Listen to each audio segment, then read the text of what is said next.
সন্তানের 9টি হক নিয়ে আলোচনা করেছি।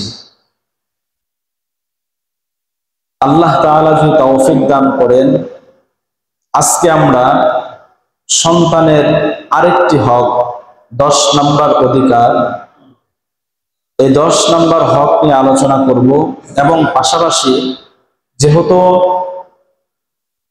আমরা যে মাসের ভিতরে রয়েছি, এই মাসটা হচ্ছে আরবি নববর্ষের মাস।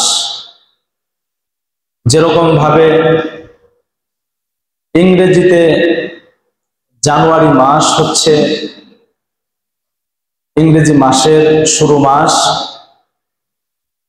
আরবির ভিতরে বৈশাখ মাস দ্বারা শুরু হয়, বাংলার ভিতরে বৈশাখ মাস দ্বারা শুরু হয় বছর। অনুরূপভাবে আরবিতে যেই মাস চলমান রয়েছে মুহররম, এই মাসের মাধ্যমে আরবি মাসের সূচনা হয়। আরবি মাসের এই মুহররম মাসে কিছু আমল রয়েছে। ইনশাআল্লাহ আমরা সর্বশেষ মুহররম মাসের, অর্থাৎ যেটাকে আমরা আশুরার দিন বলে থাকি, 10ই মুহররম, এই দিনের আমল নিয়ে ইনশাআল্লাহ আমরা সর্বশেষ আলোচনা করব।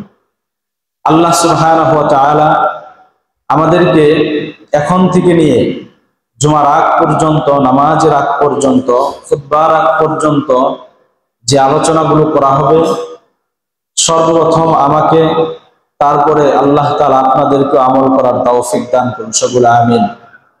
মুহতারাম হাজিরিন, আমরা গত 2 জুমায় সন্তানের মোট 9টি হক নিয়ে আলোচনা করেছিলাম। আজকে আমরা 10 নম্বর হক নিয়ে আলোচনা করব। সন্তানের যখন 7তম দিন শেষ হলো, সন্তানের সুন্দর নাম রাখা হলো, সন্তানের জন্য আকিকা করা হলো, সন্তানের মাথার চুল ফেলে দেওয়া হলো, সাথে সাথে সন্তানের চুলের যে ওজন ছিল সে ওজনের বরাবর রূপা হোক অথবা স্বর্ণ হোক সেটা সদকা করে দেওয়া হলো। এখন মা বাবা উভয়ের কাছে সন্তান বিশেষ গুরুত্বপূর্ণ একটি জিনিস পায়। সন্তান এর অধিকার মা বাবার উপরে, উভয়ের উপরে এই অধিকারটা রয়েছে। সেটি হচ্ছে সন্তানকে আদর, স্নেহ ও ভালোবাসা, দিল থেকে সন্তানকে ভালোবাসা, সন্তানকে আদর করা, সন্তানকে মহব্বত করা। শরীয়তের ভিতরে থেকে ছোট বাচ্চাদেরকে আদর করা, সোহাগ করা, ভালোবাসা। আল্লাহ রাসূল সাল্লাল্লাহু আলাইহি ওয়াসাল্লাম হাদিসের ভিতরে ইরশাদ করেন,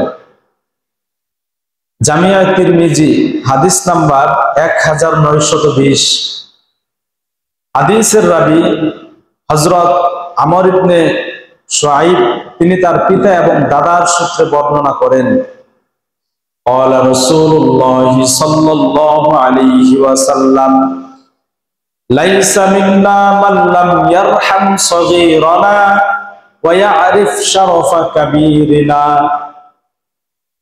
আল্লাহ রাসূলের সাহাবী বলেন, আল্লাহ রাসূল সাল্লাল্লাহু আলাইহি ওয়াসাল্লাম ইরশাদ করেন, মান লাম ইয়ারহাম সগীরানা, লাইসা মিন্না, ওই ব্যক্তি আমাদের দলের অন্তর্ভুক্ত নয়, ওই ব্যক্তি আমার উম্মতের অন্তর্ভুক্ত নয়। এই হাদিসের ভিতরে 2 শ্রেণীর লোকের কথা বলেছেন। 1 নাম্বার হচ্ছে মাল্লাম ইয়ারহাম সগীরানা, যেই ব্যক্তিরা ছোট যারা বাচ্চা রয়েছে তাদেরকে ভালোবাসে না, তাদের উপরে দয়া করে না, রহম করে না, স্নেহ দেখায় না, দূর দূর সাই সাই করে, এই টাইপের লোক যারা হবে, আল্লাহ রাসূল বলেন এরা আমার দলের অন্তর্ভুক্তই নয়, এরা আমার উম্মতই নয়। 2 নাম্বার আল্লাহ রাসূল বললেন ওয়ায়ারিফ শারাফা কাবীরিনা, 2 নাম্বার ওই সমস্ত ব্যক্তি আমার দলের অন্তর্ভুক্ত নয় যারা কিনা বড়দের সম্মানের প্রতি খেয়াল রাখে না, ওই ব্যক্তিরাও আমার দলের অন্তর্ভুক্ত নয়। বড়দেরকে যারা সম্মান করতে জানে না, বড়দের সম্মানের প্রতি যারা লক্ষ্য রাখে না, এমন একটা কাজ করে বসছে, বড় মানুষ, মর্যাদাবান মানুষ এমন একটা কাজ করে বসছে, তার সামনে যেই কাজটা তার সাথে যায় না, যেই ব্যক্তির সামনে করেছে ওই ব্যক্তির মান ছোট হয়ে যায়। আল্লাহ রাসূল সাল্লাল্লাহু আলাইহি ওয়াসাল্লাম বলেন, যারা বড়দের প্রতি, বড়দের সম্মানের প্রতি লক্ষ্য রাখে না, এই সমস্ত বেয়াদব টাইপের মানুষ আমার উম্মতের অন্তর্ভুক্ত। আজকাল দেখা যায় এই শ্রেণীর লোকের সমাজের ভিতরে অভাব নাই। যারা, আমরা তো মাশাআল্লাহ ছোট বাচ্চাদেরকে আদর, ভালোবাসা, স্নেহ করি, এটা শরীয়তের ভিতরে থেকে হোক অথবা বাহিরে থেকে হোক। সন্তানকে মহব্বত করি কিভাবে? লাগবে 10 টাকা, দিয়ে দিছি 20 টাকা। এই টাকা দিয়ে সন্তান কি করলো কোনো হিসাব নাই। সেইটাতে কি বিড়ি কিনে খাইলো নাকি তার চাহিদা পূরণ করলো, এটা দেখি না আমরা। এটাও সন্তানের উপর জুলুম। সন্তানকে আমরা মহব্বত করি, সন্তান খাচ্ছে না, সন্তানের হাতে ফোন দেই, ফোন দেখে দেখে সন্তান খাচ্ছে, এটা মহব্বত নয়। কিভাবে মহব্বত করতে হবে আল্লাহ রাসূল সাল্লাল্লাহু আলাইহি সাল্লাম এই নমুনাও বলে গিয়েছেন। এটা ইনশাআল্লাহ আমরা সামনে আলোচনা করব। মুহতারাম হাজিরিন, আমরা তো ছোট বাচ্চাদেরকে মহব্বত, আদর, স্নেহ, ভালোবাসি, কিন্তু বড়দের সম্মানের ক্ষেত্রে আমরা এখন বিশেষ করে বর্তমান সময়ে বড়দের সম্মানের ক্ষেত্রে বেপরোয়া হয়ে গিয়েছি। ছোট ছোট বাচ্চা, তার বাবার বয়সের যে লোক আছে তার সামনে এমন ভাবে চলাফেরা, তাদের অবস্থা এমন, তার সামনে তার বাবার বয়সী লোক নাকি তার সামনে তার বন্ধুর বয়সের লোক নাকি তার সামনে সমাজের মুরব্বী বসা রয়েছে, তার সামনে রয়েছে, এই দিকে তার খেয়াল করার কোনো সময়ই নাই।